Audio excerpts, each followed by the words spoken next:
வீரப்பனாருக்கு ஒரு தடவை காய்ச்சல். அவர் குளிர் தாங்காத மனுஷன்.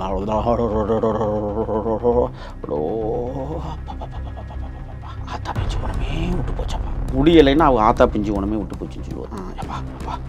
ஊசியை போட்டு விடுங்கப்பா. கையில் போட்டால் வலிக்குங்கிறத குண்டியாக கட்டுவார். ரத்தத்தை கண்டா அவருக்கு பிடிக்காது. ரத்தமே பிடிக்காது. அவர் விலங்கு அடிக்கிறாரு, ரத்தம் ஊற்றுனா ஐயோ கஷ்டமாக இருக்கு, போங்கப்பா போய் எடுத்துட்டு வாங்கப்பா அப்படிம்பாரு. அடிச்சு விடுவார். ஆனால் அசைவ பிரியர் தானே. ஐயோ சோறை தொட்டுக்கும் கறியை சாப்பிடுவோம். மெயின் டிஷ்ஷு கறி தான்.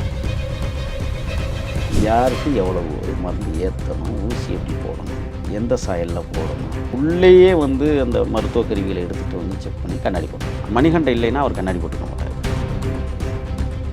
காய்ச்சல் வந்துச்சுன்னா என்ன பண்ணுவார்னா, முதல்ல ஒரு பெட்ஷீட்டை போடுவார், இன்னொரு பெட்ஷீட்டை போடுவார், மூணாவது தான் அந்த கோணிச்சாக்கை போட்டு போவார். மொத்தம் 3 போத்திக்கிறார். 3 போத்தியும் என்ன செய்வார் தெரியுங்களா, பாப்பா கொஞ்சம் தீ கொடுத்துக்கோப்பா ஒரே குளிரே அப்படிம்பாரு. தலைவலியாக ஒரு மாத்திரை, காய்ச்சலாக இருந்தால் ஊசி தான் போடணுமா ஊசி. அதை மணிகண்டன் என்ன செய்வார்னா, எந்தெந்த மருந்தை எதுக்கு யூஸ் பண்ணணும்னு தமிழில் எழுதி வச்சுருப்பார். ஏன்னா அதில் இங்கே ஆங்கிலத்தில் இருக்கும் எல்லாமே. அதை தெரிஞ்சு தான் அந்த மருந்தை எவ்வளோ அளவு அந்த ஊசி போடுறோம்ல அதில் குறித்து வச்சுருப்பார். இவ்வளோ தான் மருந்து ஏற்றணும், நான் இல்லாத நேரத்தில் அதை நீங்கள் ஏற்றிங்க. முடி வளரணுங்கிறதுக்காக ஒரு கிழங்கு போய் எடுத்தார். ஒருவேளை எனக்கு முடி இல்லாமல் போனால் அந்த கிழங்கு தேய்ச்சி தானா என்னன்னு எனக்கு தெரியலை. அந்த கிழங்கு என்ன செய்யும்னா, பாறை இருக்குல்ல, பாறையில் ஓட்டை போட்டு அது போகாதுல்ல, அதனுடைய வேறு பாறை மேலே அப்படி முடி கலர்லேயே தொங்கும். அதை போய் வெட்டி எடுத்துகிட்டு அந்த முடி மாதிரியே இருக்கிற அந்த வேரை போட்டு பாறையில் போட்டு அரைச்சி நல்லா தலை முழுக்க தேங்கிப்பா. அண்டங்காக்கா அடித்து அதுலேருந்து நெய் எடுத்தது, தேலை பிடிச்சி உசுரோடு வச்சுருந்து சாக விட்டு 18 நாள் கழித்து நெய் எடுத்தது, மயில் உடம்புலேருந்து நெய் எடுத்தது, இது எல்லாமே வைத்திய முறை. நீங்கள் ராஜகுமார் அழைத்து சென்று காட்டுக்குள்ள நடக்க முடியாத காலகட்டங்கள் இருக்குது. அந்த காலகட்டங்களில் உடம்புனுடைய கொழுப்பை எடுத்து நெய்யாக உருவாக்கி அதை உருக்கி தான் அவருக்கு தேய்ச்சி இந்த எலும்பு மூட்டு தேய்வுகளை சரி பண்ண.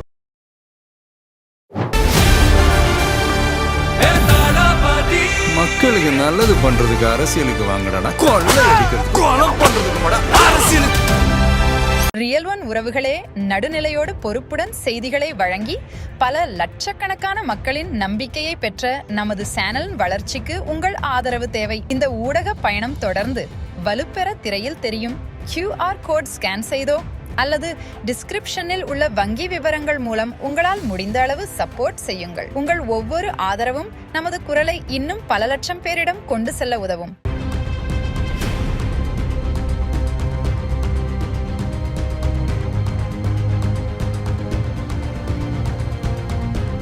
ரியல் ஒன் நேயர்களுக்கு வணக்கம். இன்று நம்மளுடைய நேர்காணலுக்கு தமிழ் தேசிய ஆதரவாளரான திரு முகிலன் அவர்கள் இணைஞ்சிருக்காங்க. சார் வணக்கம். வணக்கம். வீரப்பன் அவர்களுடைய வீடியோவை பார்க்கும்போது அவர் ஊசி போடுற மாதிரி ஒரு வீடியோ நாங்கள் பார்த்துருக்கோம். ஆமாம். காட்டுக்குள்ள ஊசி யாராவது வாங்கிட்டு கொடுத்தா அந்த ஊசி போடுறது அந்த மாதிரியான விஷயங்கள் பண்ண முடியும். உண்மையிலே காடு எப்போவுமே ஒரு குளுமையாக இருக்கக்கூடிய ஒரு இடம். அதாவது நாட்டிலே இப்போ என்னதான் பகலில் வெயில் அடித்தாலும் இரவு அப்படிங்கிறது ஒரு குளிர்ச்சியான ஒரு நேரம் தான். காடு அப்படிங்கிறது ஒரு மாலை நேரத்துலேருந்தே ஒரு குளிர்ச்சியாக இருக்கக்கூடிய ஒரு நேரம். அடிக்கடி உடம்பு சரியில்லாமல் போகிறதுக்கும் வாய்ப்பு இருக்கும். அப்படி உடம்பு சரியில்லாமல் போகிறப்ப என்னென்ன பண்ணுவீங்க?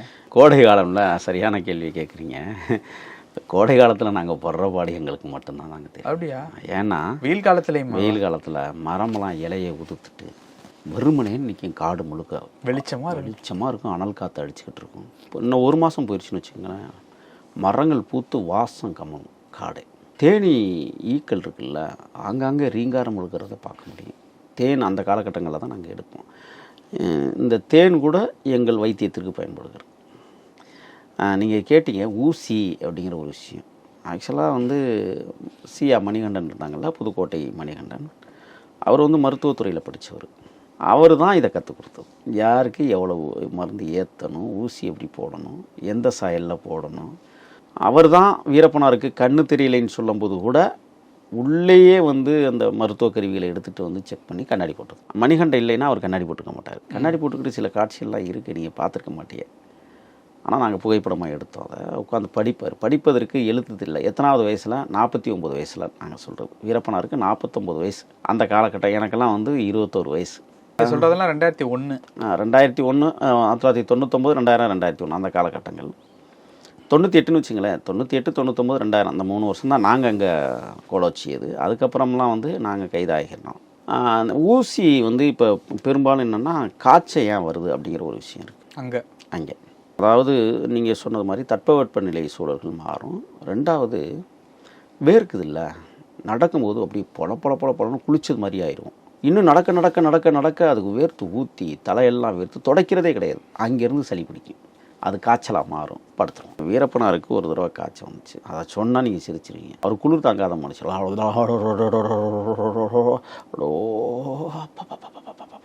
ஆத்தா பிஞ்சு உடனே விட்டு போச்சப்பா, முடியலைன்னா அவங்க ஆத்தா பிஞ்சு உடனே விட்டு போச்சுன்னு சொல்லுவார். அப்போ என்ன செய்வாருன்னு சொன்னால், அப்பா அப்பா ஊசியை போட்டு விடுங்கப்பா, கையில் போட்டால் வலிக்குங்கிறத குண்டியாக கட்டுவார். அவர் நீங்கள் சொன்னால் நீங்கள் நம்ப மாட்டீங்க, ரத்தத்தை கண்டால் அவருக்கு பிடிக்காது. ரத்தமே பிடிக்காது, பயந்துருவார். ஒரு வீரன் ரத்தத்தை, அவரால் எவ்வளோ ரத்தம், ஆனால் சொன்னால் ஆச்சரியப்படுவீங்க.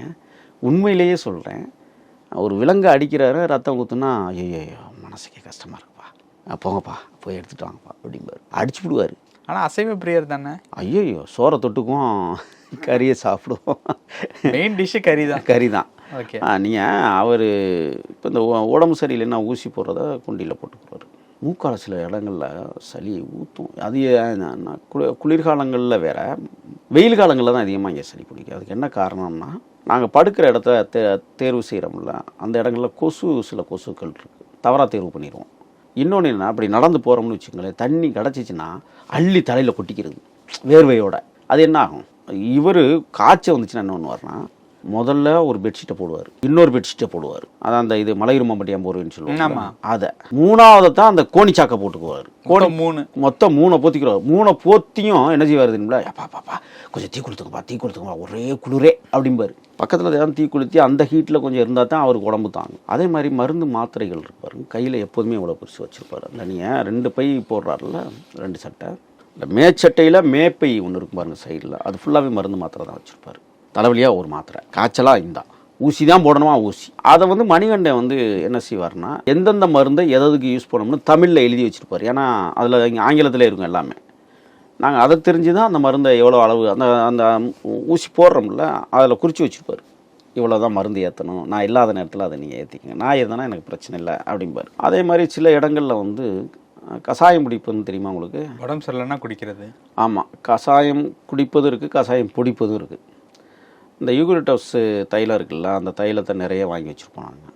இன்றைக்கி சளி காய்ச்சல்னா முக்காடை போட்டுக்குருவார் போர்வையை, கொதிக்க தண்ணியை காய வச்சு அதில் அந்த மருந்தை ஊற்றி குப்பன்னு புகை வரும். அது அந்த வாசம் பார்த்துருக்கீங்களா, கேட்டிருக்கீங்களா, சுவாசிச்சிருக்கீங்களா? முக்காடை ஊற்றும் உள்ளே இருந்தால் சுற்றி வர போர்வை போட்டு மூடிட்டா. உங்கள் பிசினஸ் இன்னும் அதிக மக்களை சென்றடைய வேண்டுமா? இன்றைய டிஜிட்டல் உலகில் சரியான ப்ரமோஷன் தான் வெற்றியின் முதல் படி. தமிழகம் முழுவதும் பல லட்சக்கணக்கான பார்வையாளர்களை தினமும் சென்றடையும் ரியல் ஒன் யூடியூப் சேனல்களில் உங்கள் பிசினஸ் இனி எல்லோரும் அறியட்டும். குறைந்த செலவில் அதிக ரீச். உங்கள் பிராண்டுக்கு நம்பிக்கையும் வளர்ச்சியும் சேர்க்க இன்றே எங்களை தொடர்பு கொள்ளுங்கள். 9280087164. புலப்புலன்னு அப்படியே ஊற்றி அந்த நீர்லாம் எடுத்துரும். அந்த சட்டிக்கு நேராக, அந்த வெள்ளாவிக்கு நேராக கொண்டே மூக்க வைக்கணும், ஊற்றும், அப்படியே சட்டிக்கிலேயே சளி ஊற்றும். அந்த லெவலுக்கு வந்து அதான் கஷாயம் பிடிப்பதுன்னு சொல்லுவார் அவர். அந்த மாதிரி வேலை திட்டங்கள்லாம் அங்கே செய்கிறது. இப்போ நடந்து போகும்போது கல் எடறி காயம் பட்டுருச்சுன்னு வச்சுக்கோங்களேன், எங்களுக்கு அதிகமாக காயம்பட்டது எதுன்னா முள்ளுக்கீரல் தான் காயம் அதிகமாக இருக்கும். 2வது காயம் உண்ணி கடித்த காயங்கள். நடந்து போகும்போதே உண்ணிகள் நிறைய கடிச்சிடும். இதுக்கு உண்ணிக்கு வந்து என்ன செய்வாங்கன்னா சாம்பலாக்கும். அந்த சின்ன சின்ன குச்சியில் பொறுக்கி கொண்டு வந்து எரித்து அதை சாம்பலாக்கி அந்த சாம்பலை எடுத்து விளக்கெண்ணெய் இருக்குது பாருங்கள், அந்த விளக்கெண்ணெயில் நல்லா குழப்பிட்டு உடம்பு முழுக்க தடவணும். அப்போ தடவும் போது என்ன ஆகும்னா, அந்த உண்ணி கடித்த இடமெல்லாம் தழும்பாக உருண்டையாக சின்ன சின்னமாக காயங்கள் உடம்பு முழுக்க இருக்கும். அதிகமாக அது கடிக்கிற இடம் அந்த கம்பு கூட்டு இந்த பக்கம் தான், அங்கே தான் மென்மையான தோலாக இருக்கும்னு நினைக்கிறேன். அது போய் அங்கே கடிச்சிட்டு கிடக்கு, நம்மளுக்கே தெரியாது. எப்போ அது தெரியும்னு சொன்னால், அது ரத்தத்தை குடித்து இது தண்ணியில் ஊறும் போது தான் தெரியும், ஓ கொசு இது உண்ணி கடிச்சிருக்கு அப்படின்னு. உண்ணி கடிப்பது என்பது ரொம்ப எளிமையானது காடுகளில். ஏன்னா உண்ணி செடினே ஒரு செடி இருக்குங்க, அதுதான் வீரப்பனாரை பாதுகாத்த செடியும் கூட. அப்போ ஒவ்வொன்றுக்கும் தனித்தனி மருந்துகள். இப்போ உண்ணி அடித்தா இந்த மருந்து போடுவாங்க, அதே மாதிரி இன்னொன்றும் போடுவார். அந்த உண்ணி கடித்த தழும்புகளை ஆற்றுவதற்கோ அல்லது காயங்கள் ஏற்படல. இப்போ காலில் நடந்து போகும்போது தடிக்கி விழுந்து காயம் வந்துச்சுன்னா அந்த உண்ணி செடி இருக்குல்ல, அதனுடைய இலையை பிடிங்கி கசக்கணும்னா சாறு வரும். அந்த சாறு தான் அந்த புண்ணை ஆற்றும். எனக்குலாம் நிறைய அந்த மாதிரி அந்த சாரை போட்டு முடி வளரணுங்கிறதுக்காக ஒரு கிழங்க போய் எடுத்தார். ஒருவேளை எனக்கு முடி இல்லாமல் போனது அந்த கிழங்கு தேய்ச்சி தானா என்னன்னு எனக்கு தெரியலை. ஓகே. அந்த கிழங்கு வந்து என்ன செய்யும்னா, பாறை இருக்குல்ல, பாறையில் வந்து ஓட்டை போட்டு அது போகாதுல்ல, அந்த அதனுடைய வேர் பாறை மேலே அப்படி முடி கலர்லேயே தொங்கும், அப்படியே தொங்கும். அதை போய் வெட்டுவோம். வெட்டி எடுத்துகிட்டு வந்து அந்த அந்த முடி மாதிரியே இருக்கிற அந்த வேரை போட்டு பாறையில் போட்டு அரைச்சி நல்லா தலை முழுக்க தேங்கிப்பா, முடியை கொட்டாதுப்பா அப்படிம்பாரு. ஆனால் அவருக்கு முடி கொட்டாதனுடைய கணக்கு என்ன தெரியுமா? அவர் சாகிற வரை விளக்கெண்ணெய் தான் தேய்ப்பார் தலைக்கே. மீசைக்கெல்லாம் வந்து விளக்கெண்ணெய் தான் தருவார். நீங்கள் மீசைக்கு வந்து அவர் டை அடிச்சு விட்டு விளக்கெண்ணெய் தரவுன்னா கண்ணை கரையரும். நீங்கள் எல்லா புகைப்படமும் பாருங்கள், அவருடைய மீசை கருப்பாக இருக்கும், கருப்பு கலரில். ஒரு மீசை கூட நரைச்சது மாதிரியே இருக்காது. அது காரணம் என்னென்னா வந்து டை அடிச்சுட்டு விளக்கெண்ணெய் தேய்ச்சிடுவார். விளக்கெண்ணெய் தேய்ச்சது மட்டும் இல்லை, அந்த சீப்பை வச்சு அந்த தலைமுடியை சீவி வாரி நெளி வைக்கிறது. அந்த கண்ணாடியை பார்த்தா அப்படிம்பார். மீசையை சீப்பை வச்சுட்டு இப்படி வர்றது.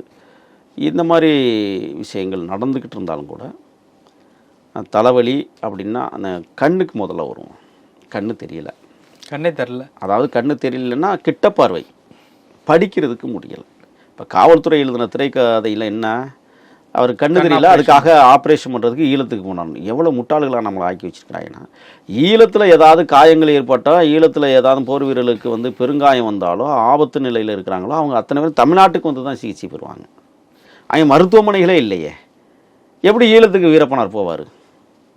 அதுவும் போர் உச்சக்கட்டத்தில் நடந்துக்கிட்டு இருக்க. நான் சொல்கிறது 2004 போர் தொடங்கிருச்சு. அப்போலாம் கடுமையான உக்கிர போர்கள் தொடங்கிருச்சு 2004. அப்போ எப்படி போக முடியும்? அப்போ என்ன செய்வாங்கன்னா, அண்ணே மணிகண்டே வந்து என்ன செய்வார்னா, சென்னையில் வந்து அவருடைய நண்பர் ஒருத்தர், அவரின் மூலமாக தான் அந்த கண் கருவிகள்லாம் வாங்கிட்டு வந்து அதை பரிசோதித்து, இது தெரியுதா, இது தெரியுதா, இது தெரியுதா, இது தெரியுதான்னு கேட்டு கேட்டு கேட்டு அதை குறிப்பாக எடுத்து எழுதி, அதற்கு பிறகு தான் வந்து கண்ணாடியை கொண்டாந்து இந்த இப்போ நான் போட்டிருக்கேன் பாருங்க, இதே மாதிரி ஒரு கண்ணாடி அவர் போட்டிருந்தார் அப்போ. ஆனால் அது வந்து அந்த காலத்தில் அந்த என்ன சொல்லுவாங்க, தங்க கலரில் பிரேம் இருக்கும்ல, அந்த பிரேம் போட்டார். அதுக்கப்புறம் உட்காந்து படிப்பார். அப்பா இப்போ தாப்பா நல்லா தெரியுதுப்பா, எடுத்துக்கலாம் அப்படின்னு. அவர் படிக்கிற புராணங்களை படிச்சுட்டு உட்காந்துக்கிட்டு இருப்பார். ரியல் ஒன் உறவுகளே, நடுநிலையோடு பொறுப்புடன் செய்திகளை வழங்கி பல லட்சக்கணக்கான மக்களின் நம்பிக்கையை பெற்ற நமது சேனல் வளர்ச்சிக்கு உங்கள் ஆதரவு தேவை. இந்த ஊடக பயணம் தொடர்ந்து வலுப்பெற திரையில் தெரியும் QR கோட் ஸ்கேன் செய்தோ அல்லது டிஸ்கிரிப்ஷனில் உள்ள வங்கி விவரங்கள் மூலம் உங்களால் முடிந்த அளவு சப்போர்ட் செய்யுங்கள். உங்கள் ஒவ்வொரு ஆதரவும் நமது குரலை இன்னும் பல லட்சம் பேரிடம் கொண்டு செல்ல உதவும். நான் வந்து மாந்திரீக புத்தகத்தை தூக்கி வச்சுட்டு படிச்சுட்டு போய் இது படிக்கிறதுக்கு இவ்வளவு பரிசோதனை செய்ய வேண்டியதாயிடுச்சு. அந்த மாதிரி சில நேரங்களில் வந்து இப்போ எடுத்துக்காட்டினோன்னு ஏதாவது விஷப்பூச்சிகள் கடிச்சிருச்சு, இது முக்கியமானது, சீண்டிடுச்சு, உடம்பெல்லாம் வந்து 10 மாதிரி வருது அப்படின்னா, நீங்கள் வீரப்பனாருடைய தம்பி அர்ஜுனன் வந்து தொடைவாளை நோய் ஏற்பட்டு தான் இறக்குறாரு. அந்த நோய் சிகிச்சை இப்போ தான் காவல்துறையிட்ட ஒப்படைக்கிறாங்க. அது ஒரு பெரிய பிரச்சனை. இந்த தொடைவாளை நோய் ஏன் வந்ததுன்னு சொன்னால் அதுக்கும் பூச்சிக்கடி தான். பூச்சிக்கடியில் அப்படியே என்னன்னா இப்போ சொரிஞ்சு பெருசாக வந்து அது சலம் வச்சு அது வெளியில் போகும்போது தான் நடக்க முடியாமல் அது பரிதவிச்சு. அப்படி தான் அவர் வந்து அந்த தொடைவாளை நோய் அர்ஜுனனுக்கு வரலைன்னு சொன்னால் கண்டிப்பாக அவர் வந்து வீரப்பனாருடைய இறுதி வாழ்க்கை வரை அவர் கண்டிப்பாக இருந்திருப்பார். ஆனால் வீரப்பனாருக்கு எந்த நோய் அதிகம் அப்படின்னு கேட்டால் எதுவுமே இல்லை. கண் பார்வை மட்டும்தான் லேசாக மங்கிருந்துச்சு ஒழிய அவருக்கு வந்து வேறு எந்த நோயும் இல்லை. காய்ச்சல் வருவது இயல்பு, எப்பாதும் வரும் போகும். நீங்கள் ஒரு தடவை இதான் கூத்து, நகை வெட்டிக்கிட்டு இருக்கும்போது பிளேடால் வெட்டிக்கிட்டு இருந்தார். நகை வெட்டி இருக்குது, சைஸ் பண்ணுறாராம் அந்த நகத்தையே வெட்டிக்கிட்டார் ஃபுல். அந்த இது வெட்டிக்கிட்டார். புது பிளேட்னு பறக்குன்னு போட்டுருச்சு. அதோ அங்கிட்டு சின்னவர் உட்காந்துக்கிட்டு, யார் சேத்துக்குடியார் உட்காந்து, இது கேட்குமா, ரத்தத்தை பாருங்க, கொய்தா கட்டா என்னடா அப்படி போகுது அப்படிங்கிறாரு. அவர் சேவு துண்டு ஒன்று வச்சுருப்பார், அதையே கிழிச்சு அப்புறம் அதை கட்டி அப்புறம் அதுக்கு அந்த உண்ணிமுள் செடி இலையை போய் பிடிங்கிட்டு வந்து அதை கசக்கி அதில் ஊற்றி ரத்தத்தை நிப்பாட்டி எதுக்கு இப்போ அதான் சொல்கிறேன். அந்த இடம் அதே மாதிரி இன்னொரு முக்கியமான சம்பவம், முத்துக்குமாரும் மணிகண்டனும் என்ன செஞ்சாங்க, சும்மா ஜாலியாக விளாண்டுக்கிட்டு இருந்தாங்க. இப்படி விளாண்டுக்கிட்டு இருக்கும்போது என்ன ஆச்சுன்னா, மணிகண்டன் கொஞ்சம் ஹைட்டு வெயிட்டு ஆள், முத்துக்குமார்னா என்னைமா ஏன் உயரம் தான் இருப்பார், ஷார்ட்டான ஆள். முத்துக்குமார்கிட்ட கையை பிடிச்சிட்டு ஏதோ இப்படி விளாண்டுக்கிட்டு இருக்கும்போது டப்புன்னு ஏதோ திரிட்டார், அவருக்கு இந்த கை வந்து திரும்பிடுச்சு. அப்படியே கத்துறாரு அவர்.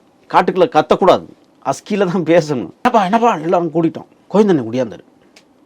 பார்த்தா அப்படியே திரும்பி கிடக்கு கை. எல்லாரும் மணிகண்டை என்ன திட்டுறாங்க, இப்படியா விளையாடுவியா பண்ணி வச்சுங்க, அதெல்லாம் அறிவு இருக்கா, காட்டுக்குள்ளே என்ன பண்ணுறாங்க, நீட்டு கையை நீட்டுன்ட்டு அப்படி பிடிச்சி டபக்குன்னு ஒரு ஒடி ஒடிச்சா இருப்பாருங்க சேத்துக்குழி கோயந்தன் முத்துக்குமாருக்கு. திருப்பி இயல்பு நிலைக்கு வந்துடுச்சு. அதுக்கு எப்படி கத்துனாரு? அந்த வழியில் துடிச்சிட்டாரு. அப்போ தான் என்ன செஞ்சாங்கன்னா, திருகுகள்ளி தெரியல உங்களுக்கு, திருகுகள்ளி பால் வேணும்னா அதை தேடி 10 கிலோமீட்டர் நடந்தோங்க. எப்படி இருக்கும், திருகுகள்ளி தேடியே நடந்தோம். அப்போ திருகுகள்ளி பால் வந்து என்ன செஞ்சாங்கன்னா, நான் பக்கத்துலேருந்தே பார்த்த சம்பவம், தூரில் வந்து கல்லை எடுத்து இப்படி ஓங்கி அடித்தாங்கன்னா கெட்டியாக பால் ஊற்றுச்சு. அந்த பாலை எடுத்து அந்த 10 போட்டாங்க. 10 போட்டுட்டு அந்த திருகுகள்ளி வேறு இருக்குது பாருங்க, அங்கேயே வந்து நைஸாக மண்ணை நோண்டி நைஸ் மண்ணை கொண்டாந்து அள்ளி கொண்டாந்து இப்படி போட்டார். எங்கும் போட்டால் சப்புன்னு பிடிச்சிக்கிச்சு. அப்படியே ஒரு 2 நாளைக்கு அப்படியே எதுவும் செய்யாத அப்படியே வச்சுக்கோங்க, சரியாச்சு. இந்த மருத்துவத்தை யாருமே சொல்லலைங்க. திருகுகள்ளி பால் அதனுடைய வேரில் இருக்கிற தூள் மண்ணை எடுத்து தடவுனா எந்த காயமும் வந்து சரி பண்ணிடலாம், உள்காயங்கள் இருந்தால் ரத்தக்கட்டு இருந்தால் சரி பண்ணிடலாங்கிற எனக்கு அங்கே தான் தெரியும். இப்படியான விஷயங்கள், புதிய விஷயங்களுக்கு நீங்கள் அண்டங்காக்கா அடித்து அதுலேருந்து நெய் எடுத்தது, தேலை பிடிச்சி உசுரோடு வச்சுருந்து சாக விட்டு 18 நாள் கழித்து நெய் எடுத்தது, மயில் உடம்புலேருந்து நெய் எடுத்து, இது எல்லாமே வைத்திய முறை. நீங்கள் முக்கியமான செய்தி என்னென்னா, ராஜகுமார் அழைத்து சென்று காட்டுக்குள்ள இருக்கும் நடக்க முடியாத காலகட்டங்கள் இருக்குல்ல, அந்த காலகட்டங்களில் உடும்பினுடைய கொழுப்பை எடுத்து நெய்யாக உருவாக்கி அதை உருக்கி தான் அவருக்கு தேய்ச்சி இந்த எலும்பு மூட்டு தேய்வுகளை வந்து சரி பண்ணுது. அதனால தான் அவர் சொன்னார், நான் வெளியில் இருந்ததை விட காட்டுக்குள்ளே இருந்தது நான் ரொம்ப நல்லா வாழ்ந்தேன், சுகமாக இருந்துச்சு, எந்த நோயும் இல்லை. ஆக இப்படிப்பட்ட வாழ்க்கை தான் சந்தனக்காடு எங்களுக்கெல்லாம் கற்றுக் கொடுத்தது. பல விஷயங்கள் பேசணும். நேரத்துக்கு ரொம்ப நன்றி. நன்றி. உங்கள் பிசினஸ் இன்னும் அதிக மக்களை சென்றடைய வேண்டுமா? இன்றைய டிஜிட்டல் உலகில் சரியான ப்ரமோஷன் தான் வெற்றியின் முதல் படி. தமிழகம் முழுவதும் பல லட்சக்கணக்கான பார்வையாளர்களை தினமும் சென்றடையும் ரியல் ஒன் யூடியூப் சேனல்களில் உங்கள் பிசினஸ் இனி எல்லோரும் அறியட்டும். குறைந்த செலவில் அதிக ரீச். உங்கள் பிராண்டுக்கு நம்பிக்கையும் வளர்ச்சியும் சேர்க்க இன்றைய எங்களை தொடர்பு கொள்ளுங்கள். 928 00 8714.